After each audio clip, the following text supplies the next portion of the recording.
If you're forgetting to do this one thing in the sales process, I guarantee that you are missing out on hundreds of sales and thousands of dollars on the table. So stay tuned to this video because it's going to show you how to 10x your sales career.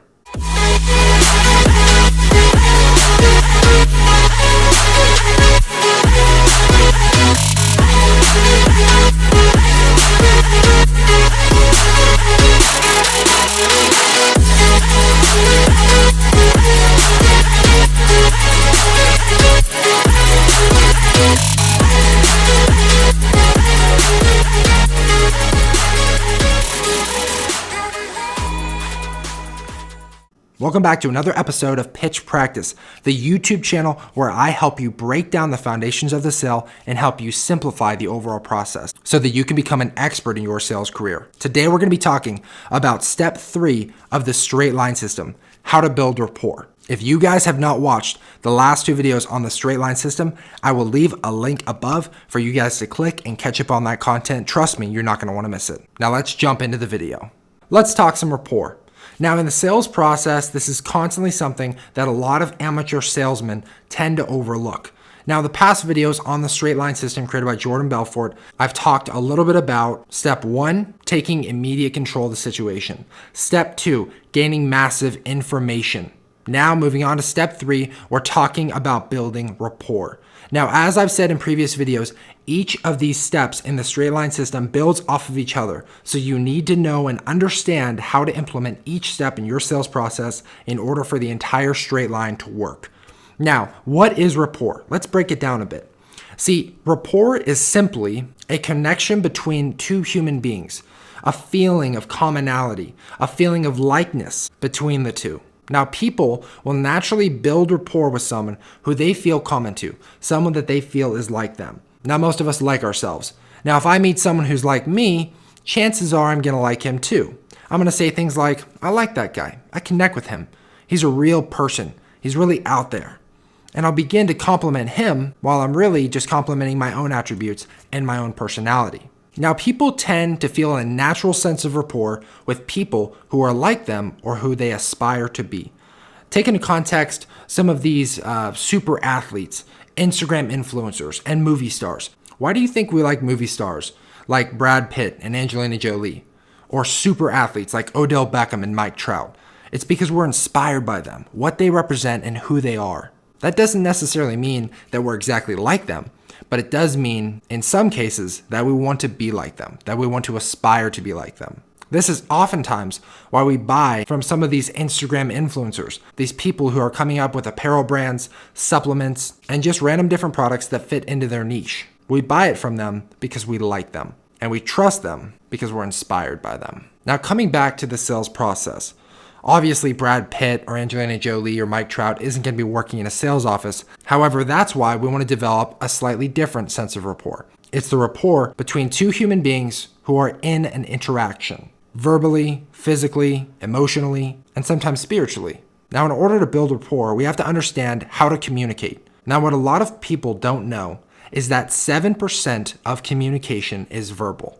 That leaves 93% up to the rest, to things like proximity, eye contact, facial expression, terminology, body language, and posture. Now, the way that we can build rapport with someone through communication is by mirroring and matching the way that they present themselves, the way they talk, the way they act, their posture, their tonality, and even their proximity. Now, referring to what I said in the beginning, that rapport is built off of a sense of commonality between two, we want to understand how to make ourselves like them without manipulation or completely getting away from our own self. If the customer senses this, it's immediately going to send off a red flag and they're going to feel like you're not being genuine or honest. This will leave a very skeptical customer and will oftentimes not lead to a sale. So let's talk about mirroring and matching. I'm going to break rapport down into 3 main tactics. Tactic number 1, communication, specifically verbal communication.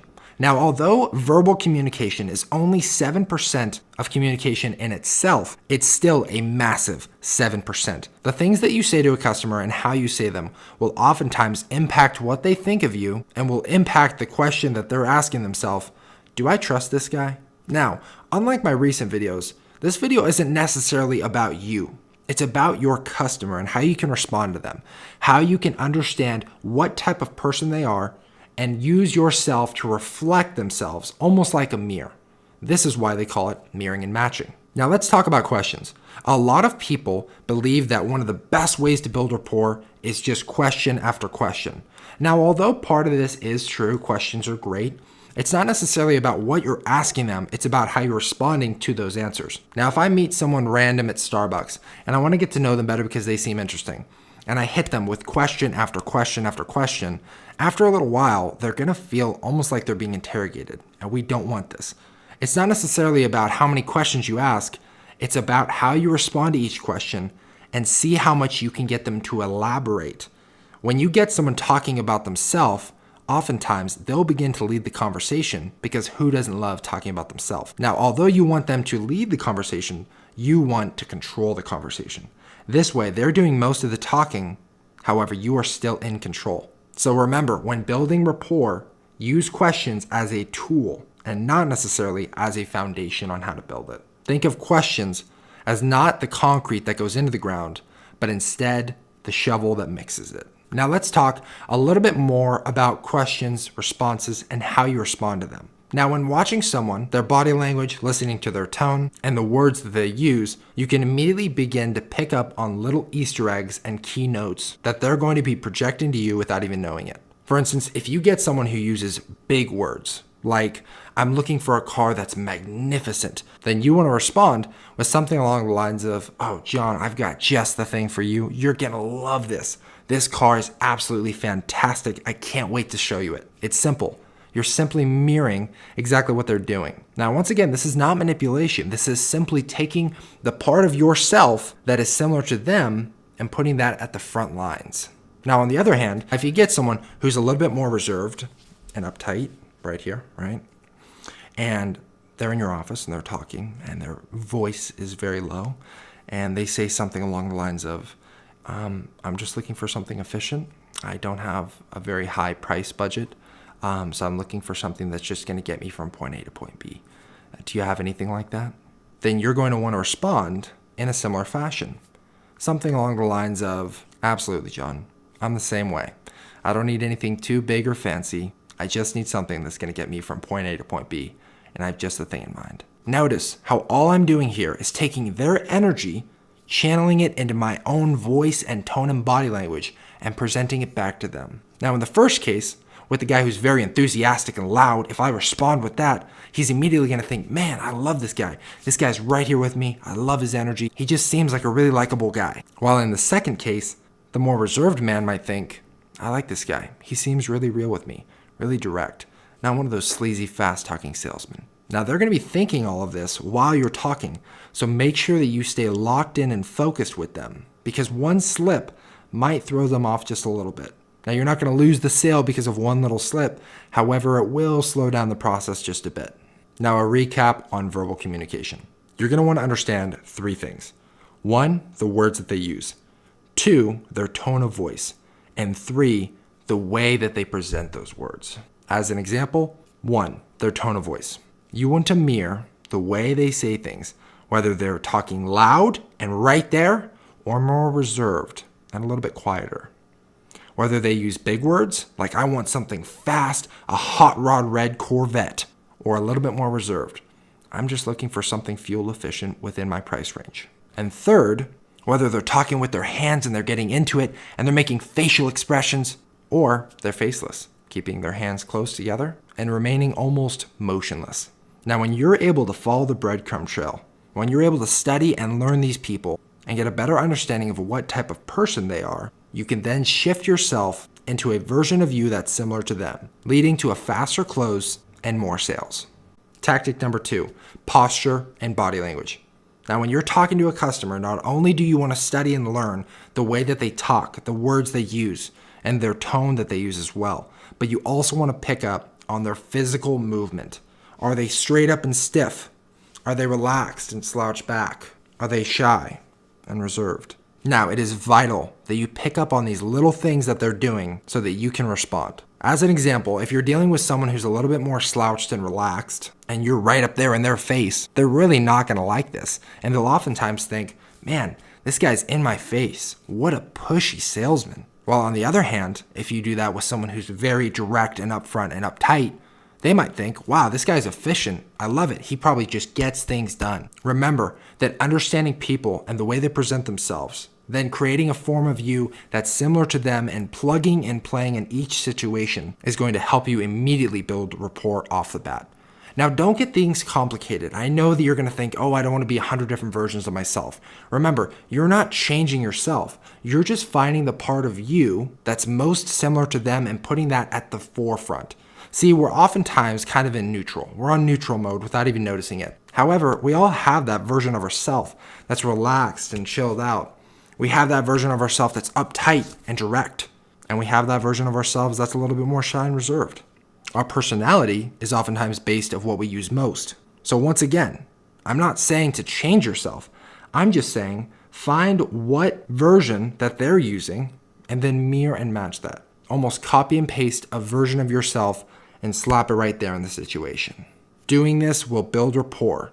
And I guarantee if you try this out tomorrow or even today, you're immediately going to see that people tend to become more open and comfortable with you in a shorter amount of time. Tactic number 3, physicality and proximity. See, tactic number 3 and tactic number 2 are pretty similar. However, tactic number 3 is based on more physical movement, and tactic number 2 is based a little bit more on body language and posture. One mirrors the way they carry themselves and their posture. The other mirrors how they handle you in terms of distance and touch. Now, tactic number 3 is very interesting. Now, when you first meet someone, you'll immediately begin to notice their comfort level based off of their proximity, which is another way of saying there's space between you and them.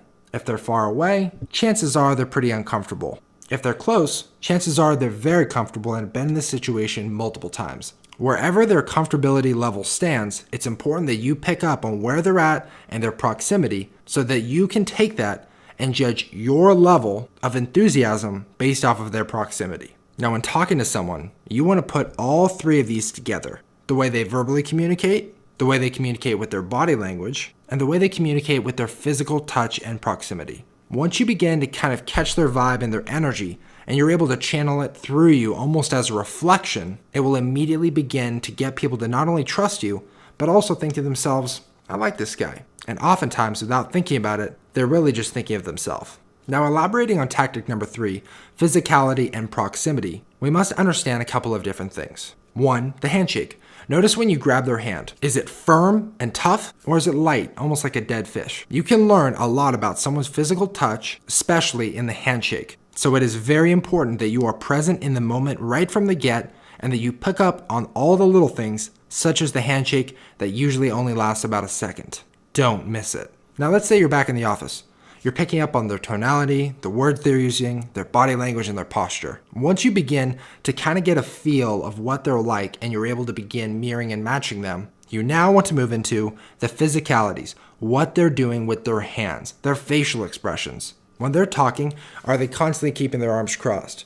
Are they scratching their head? Are they feeling their facial hair? Are they talking with emotion and excitement and enthusiasm? Or are they talking a little bit more reserved and almost seem worried? You want to use these bits of information that they're giving to you to find out where they're at in the sales process, where they're at on the level that they trust you, and how they feel in the current situation. Now, let's recap.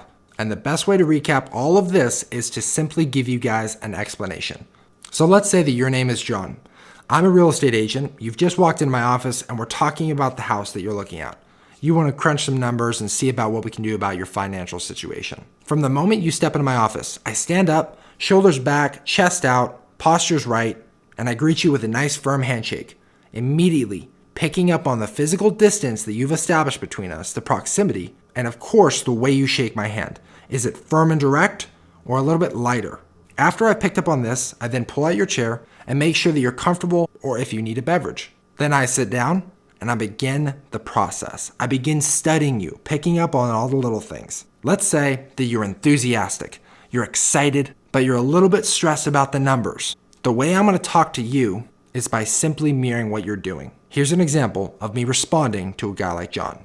John, I just want to thank you for coming in today. I appreciate anyone who's been a referral of my past clients, and I'm excited to show you this house. I'm telling you right now, I know it's a little bit out of budget, but I'm telling you, we can make this happen. We just got to work together. Are you with me, John? Now let's say he responds similar. However, he begins dropping more hints.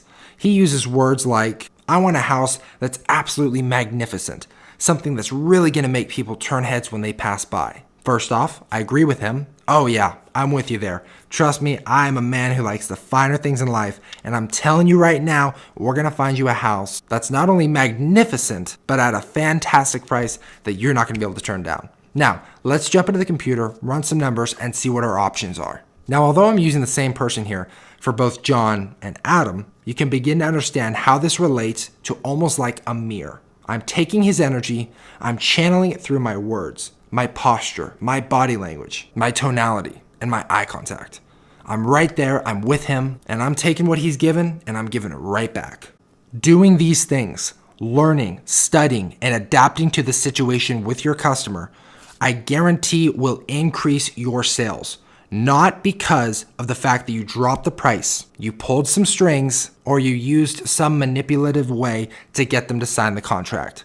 They will buy from you because they like you, because they feel a connection and they feel rapport with you. Now, this will not only create a transaction in that moment, but it will create a transaction over and over again, because down the road, this will not only create a relationship between you and them that is long-term, but it will create referrals. Now, did you find that information valuable or at the least bit entertaining? Then throw me a like below. And if you haven't subscribed yet, do that as well, because I'm gonna be updating this channel with constant content on the sales process. And last but not least, when you're ready to join a community of other sales representatives who are in your shoes and learning the sales process, then join my Facebook group. I'll leave a link below as well. This is a place where we can share our strategies and tactics that have helped us 10x our sales career and help each other get better together.